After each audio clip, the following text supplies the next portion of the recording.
Pluralisme à la télé, non. C'est quand même difficile à concevoir que, à une heure de grande écoute, vous ayez le président de la République qui bénéficie d'une émission qui ressemblait plus à Secret d'Histoire de Stéphane Bern qu'à un interview politique. Et comme dans le même moment, France Télévisions, je pense à l'émission à laquelle était participé Jean-Luc Mélenchon il y a quelque temps, j'allais dire, a un comportement vis-à-vis des leaders de l'opposition qu'il a plutôt une boîte à baffes. Le fait, cette espèce de brosse à reluire auquel on a assisté hier est quand même gênant. Enfin, le chef de l'État a pu dérouler sans aucune question gênante. Et j'allais dire, même pour les Français, c'est pas très très bon parce qu'il nous fait des effets d'annonce. On ne saura pas comment il les fait puisqu'il n'a pas été relancé.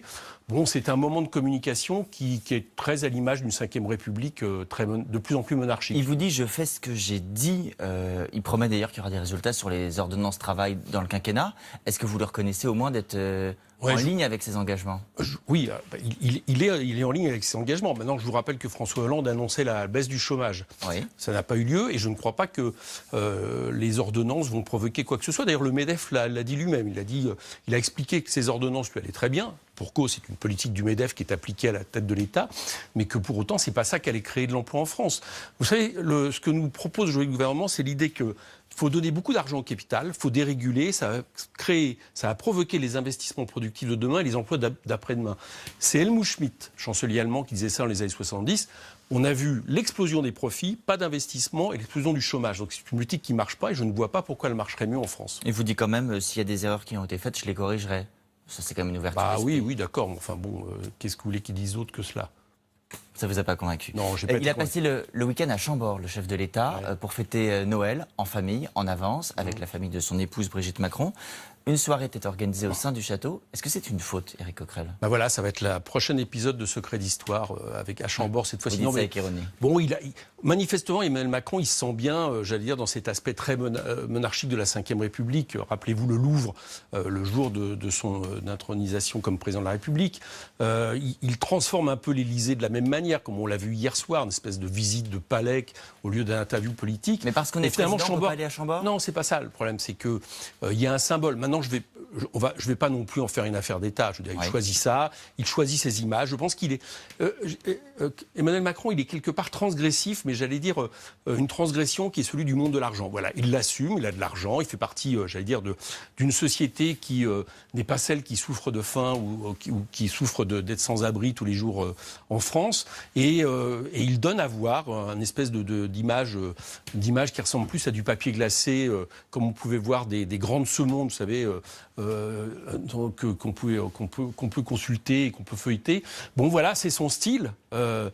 Il est dedans. Moi, évidemment, pour nous qui contestons l'aspect monarchique de la Ve République, qui contestons, j'allais dire, ce lien entre le monde de l'argent et le monde de la politique, c'est évidemment pas ce qui nous satisfait.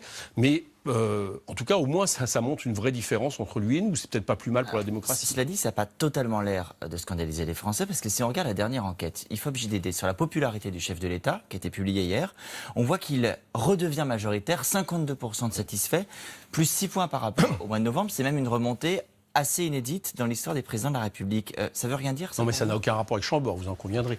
J'en conviens. Non, mais ça est en ligne avec l'image que les Français ont du président. Oui, alors déjà, au niveau des sondages, vous savez, il y a quelques temps, Jean-Luc Mélenchon, tout d'un coup, a eu un décrochage dans les sondages. On a glosé pendant 3 jours, et 3 jours après, les sondages leur remontaient. Donc, je n'ai pas des commentaires liés, justement, à ces espèces d'horoscopes qui évoluent au jour le jour. Bon, le fait est, c'est qu'on peut au moins lui reconnaître quelque chose, effectivement. C'est qu'il a une politique, il l'applique comme un bulldozer, c'est-à-dire qu'il avance. Moi, je pense qu'elle est très mauvaise pour le pays. Si on compare avec François Hollande, au moins on a l'impression qu'il y a quelqu'un qui sait où il va. Bon, je pense qu'il nous emmène dans le mur, mais cette conviction, la force qu'il incarne, etc., ça peut-être rassurer une partie des Français. Mais très franchement, dans la rue, par contre, dans les transports en commun, quand j'entends les gens, je ne note pas de satisfaction sur la politique qu'il mène. Le patrimoine des ministres a été dévoilé vendredi soir par la Haute Autorité. On compte une douzaine de millionnaires dans ce gouvernement. La mieux lotie, c'est la ministre du Travail, Muriel Pénicaud. Est-ce que c'est un problème qu'elle soit sur la première marche du podium? Alors, ce qui est un problème, c'est la manière dont elle l'a gagné. Je vous rappelle qu'elle a notamment gagné sur des stock options revendus dans une entreprise dont elle savait qu'il allait avoir des soucis, et notamment, si je me souviens bien, un plan de licenciement, en tout cas de suppression d'emplois. Donc c'est une manière de gagner de l'argent qui est très liée justement à la spéculation, qui est très liée au monde de la finance. Vous l'accusez d'avoir profité de sa position de DRH chez Danone. Au moment où ça s'est passé, rappelez-vous les faits, c'est-à-dire que manifestement, il y avait, en tant que DRH, il y avait un plan de suppression d'emplois, si je me souviens bien, hein, je ne pensais pas que vous alliez me poser la question aussi précise, mais c'était ça l'esprit, et elle s'est retrouvée avec des stock options qui ont été revendus au bon moment. Elle n'a pas été accusée de pratique illégale. Non, mais dans tous les cas, je veux dire, c'est une façon de gagner de l'argent, c'est-à-dire y compris sur le dos de suppression d'emplois, parce que avec des profits qui remontent paradoxalement quand vous supprimez les emplois, c'est un peu à l'image de ce capitalisme financiarisé qui à mon avis, est problématique, surtout quand vous vous retrouvez comme...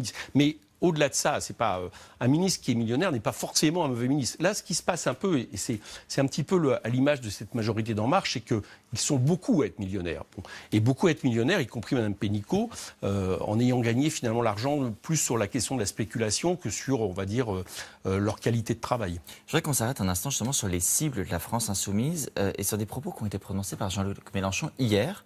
Il nous a dit la chose suivante: Monsieur Macron, c'est la classe moyenne supérieure triomphante dont la seule précarité et celle des cours de bourse. Qu'est-ce que ça veut dire? Il y a un problème avec exactement ce que je viens de vous dire. C'est-à-dire que vous avez aujourd'hui un capitalisme financiarisé qui se développe sans même, j'allais dire, de lien avec le... Mais là, on ne parle pas de millionnaires, on parle de la classe moyenne supérieure. C'est exactement ce que dit la classe Mélenchon. moyenne supérieure, que ce soit celle à mon chef d'entreprise ou de haut cadre, qui touche de l'argent sur les dividendes, sur la spéculation, etc., c'est à l'image d'un capitalisme financiarisé. Donc je vous rappelle qu'au niveau mondial, il y a toujours plus de différence entre l'économie réelle et l'économie financière, ce qui d'ailleurs nous annonce les prochaines crises de manière évidente. Et ça, ce lien est quasi organique aujourd'hui entre Emmanuel Macron, plusieurs des responsables d'En Marche et cette capitaliste. Donc naturellement, ils défendent les intérêts qui sont les leurs. Voilà, ils ont un intérêt de caste, d'oligarchie. C'est quoi pour vous la classe moyenne supérieure, qu'on ait une idée? Enfin, qu'est-ce qu'on appelle être classe moyenne supérieure en termes de revenus? Écoutez, vous savez que au-dessus de 4 000, 5 000 euros, c'est à peu près, si je me souviens bien, 10% des Français, si je ne dis pas de bêtises. Donc vous savez que 0,01% des Français, par exemple, ont vu leurs revenus s'accroître de 98% en 30 ans. Voilà, on les a à peu près là. C'est-à-dire qu'il y a 1% des Français aujourd'hui qui ont une fortune qui s'accroît considérablement et 10% qui en profitent beaucoup. Elle doit se situer à peu près par là. C'est-à-dire c'est très très supérieur alors. Oui, c'est très supérieur. Votre travail à vous à l'Assemblée. On a bien vu dans l'hémicycle la place qu'occupait la France insoumise, les démonstrations que vous aviez pu avoir, Alexis Corbière avec son paquet de pâtes pour parler par exemple des 5 euros que représentaient les aides au logement. Mais concrètement, qu'est-ce que vous avez obtenu depuis le début de la session? Est-ce que l'opposition France insoumise a apporté quelque chose de concret? D'après ce que nous disent les gens, oui. C'est-à-dire au moins, les gens que nous rencontrons, vous savez, on vit dans la vraie vie, donc on a un retour un petit peu de notre travail. Au moins, une première chose, c'est qu'on essaie de convaincre, on essaie d'argumenter contre les projets, mais aussi, par exemple, avec des propositions.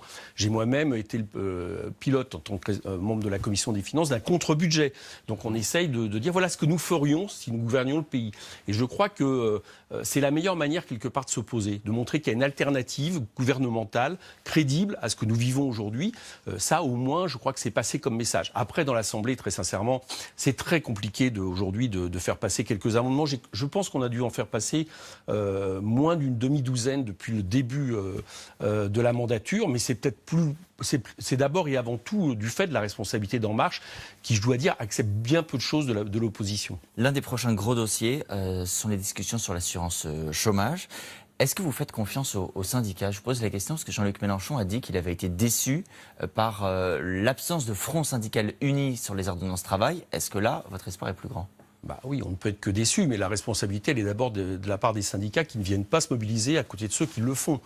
On ne met pas tous les syndicats dans le même paquet. On est surtout déçu qu'on n'ait pas réussi tous ensemble, les syndicats, les mouvements politiques, à montrer qu'il y avait une majorité de Français contre les ordonnances, et du coup, elles sont passées. Voilà, ça, c'est un regret.